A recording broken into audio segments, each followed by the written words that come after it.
course. When I deleted the pi, I also deleted the multiplication symbol. Okay, so now we have... Okay, now we actually do have an error in the Beckmann shader only. Undefined variable in.h. Okay.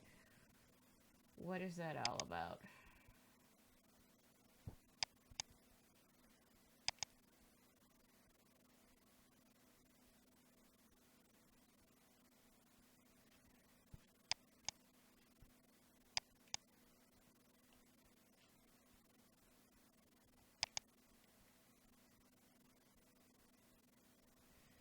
Oh, D-O-T. Well, that's part of the problem.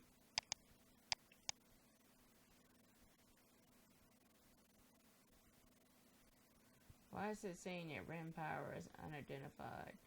That should not be the case because I have REM power down here before. Let's see, REM power.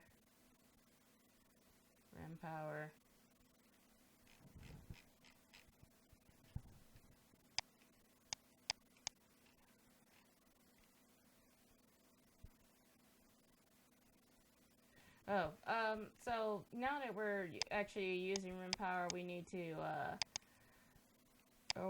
actually put it back because I forgot that I had removed it from here. So we're going to do a uniform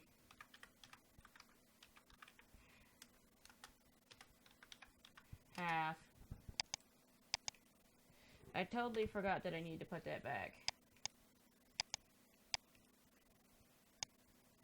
So that's one of the problems. Now we're going back to this issue at 134, which is this one down here. So again, I changed it back to a comma when it's not supposed to be a comma. I only done it because I was testing. So you shouldn't get that error. And we have too many instructions.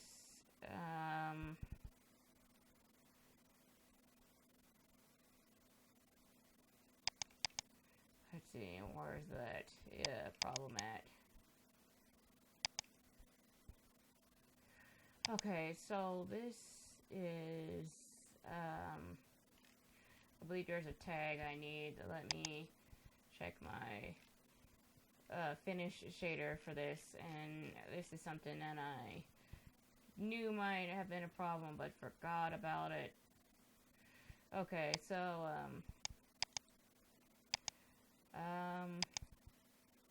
we need to go, frag gamma target 3.0, and this should clear up the instruction issue because I believe I just needed to go to another shader model. Let's see, so now what's wrong? There's nothing wrong. I am simply in the wrong.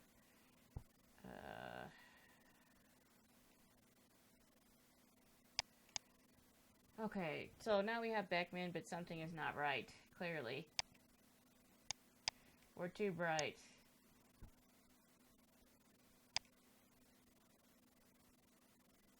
Way too bright.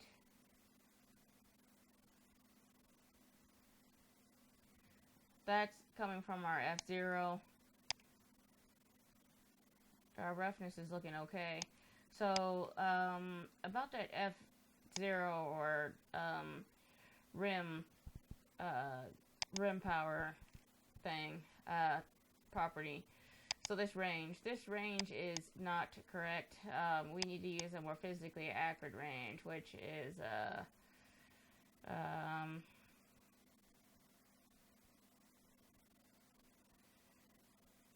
the range should be 0.3 to 0.4.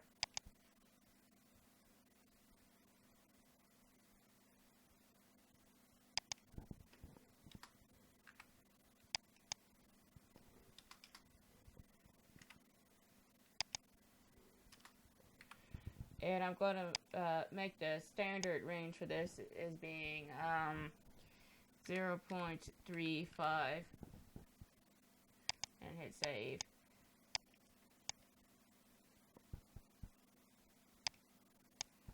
So that still seems kind of funky. And I'm pretty sure the funkiness going on right now probably has something to do with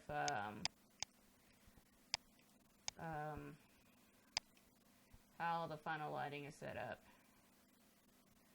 So let's just set it to 0 for now. We'll fine tune the Fresnel section when we get to the Fresnel. We'll fine tune Fresnel when we get to the Fresnel section. So let's just reset this to 0, so it can go from 0 to 4 to 0.4, and we'll just keep the slider all the way down for now. And right now, I'm just going to focus on the roughness, or the Beckmann distribution function. So this is how Beckmann behaves compared to Bill and Fong. As you can see, very low amounts of roughness, looks kind of really shiny and plasticky, and as we add more roughness, it starts to kind of get metallic looking. And then if we add even more roughness, now we kind of get a skin type of reflection that you might have on skin. And if we get any even higher, we blow out. And the reason why I have this box up here is now we can see where we're blowing out at. So now that it appears that we're blowing out at 10, I want to say, oh, maybe we should go no higher than 2. So instead of going from 0 to 10, we're going to go from, like, let's say 0 to 2. Or actually, let's cap this a little bit. Let's go from what appears to be 0.01 to 2. So we'll go back to our properties and we'll look at our bump drift range. We'll go to our shininess range, and we'll go from 0.0 to 0.01. And instead of going to 10, we're going to go to 2, and then we're going to say that the middle range is 0.5, and make sure you change it down here as well to 0.5.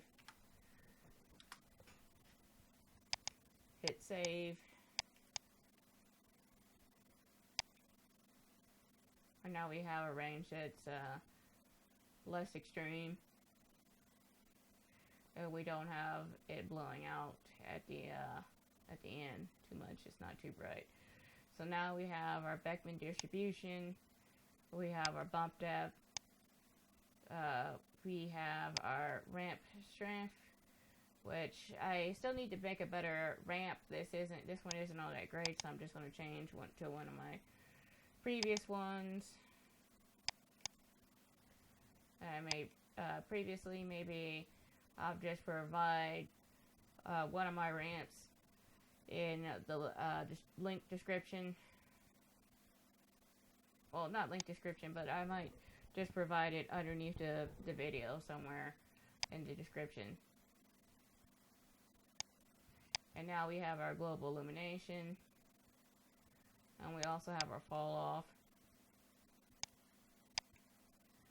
But you notice we seem to not be able to have a decent fall off and ramp, and it looks like we're getting too dark. So it seems like it'd be nice to make this all a little bit brighter, even if we make our fall off a little bit less harsh.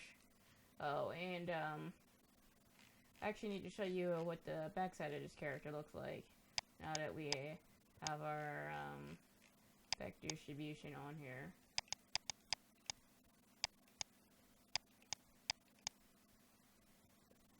And as you can see, something does not look right back here.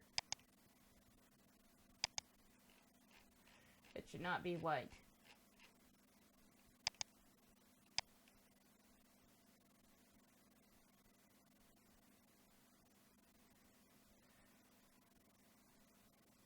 So the question is, why is it white? So first we'll check our global illumination settings. Then we'll check our fall off settings, and that's not the cause of the problem. Then we'll try our ramp. Go back to the F0. We kind of notice that is where the problem is. And then we're going to go to roughness. So now that we see that something is still wrong, we're going to go back to our shader, and we're going to go to our fragment function, and then we're just going to remove the Fresnel effect for now. And we're going to see what happens. Okay, now that the Fresnel effect has been removed,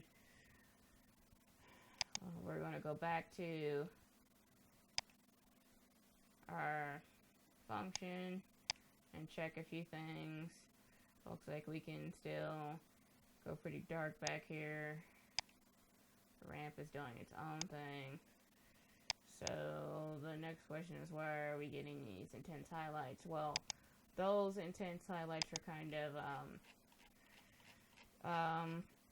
I'm not sure if this extreme brightness is due to Unity not being able to handle cook torrent functions, or if it has something to do with how the cook torrent function works on grazing angles.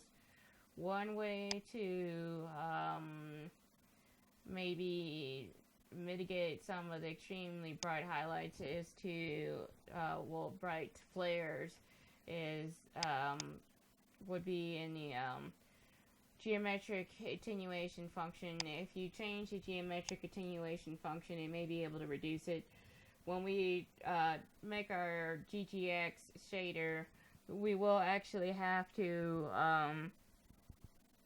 we are going to actually change this geometric attenuation function, because this the cook torrent geometric attenuation function doesn't play nicely with the GGX distribution function, and it'll create too many highlights. So I generally avoid having those two together, because it's you'll be looking at it and you'll be wondering, like, why is this acting, I don't know, odd? Why is it doing certain things it shouldn't be doing?